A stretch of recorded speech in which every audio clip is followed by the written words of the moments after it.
everybody, welcome back. Today we are going to be starting review for tomorrow's test.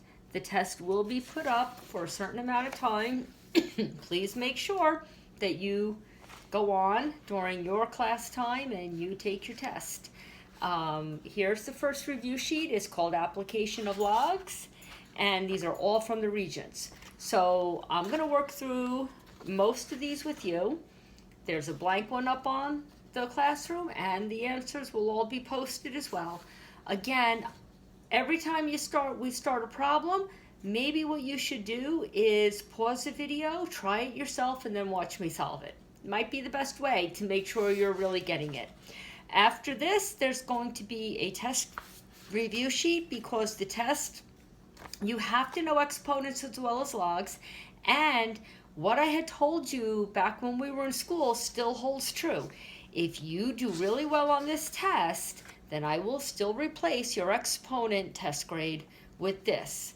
So if you did poorly on the exponent test, as long as you're doing your work now, and hopefully you are, you're going to be in good shape. A lot of the Regents will ask you about exponents and logs. So it's one of the real important units. It's such a pity that we're not in school.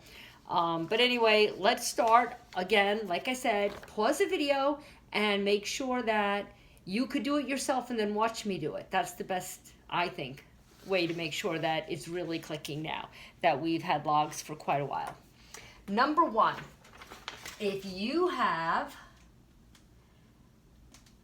A, E to the BT, and they want you to solve for T, then, oh, I'm sorry, I forgot the other side, I didn't notice that. And they want you to solve for T. T is an exponent. So the first thing I would do is I would put a natural log on both sides.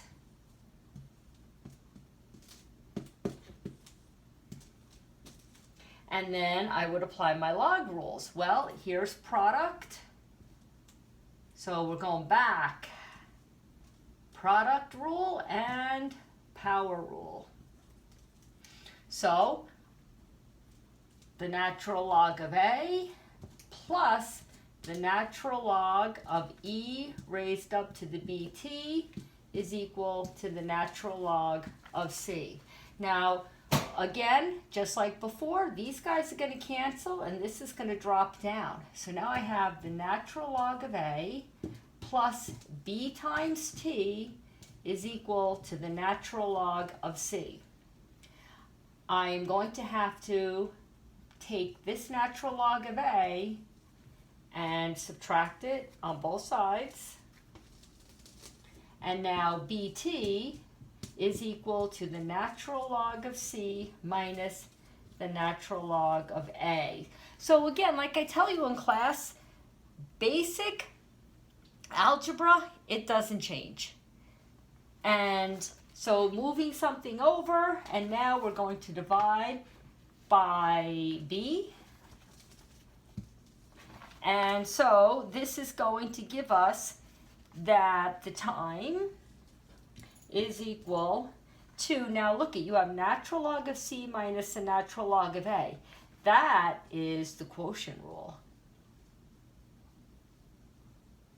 So this would be the natural log of C divided by A, all divided by B, which would have been choice 3. So guys, they're not going to take it easy on you.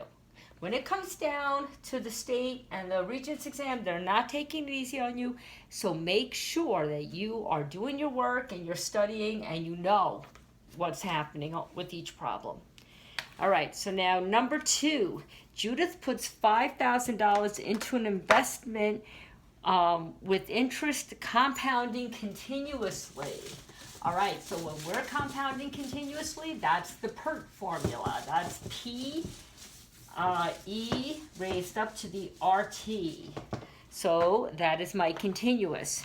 And so principal E raised up to the RT is the amount.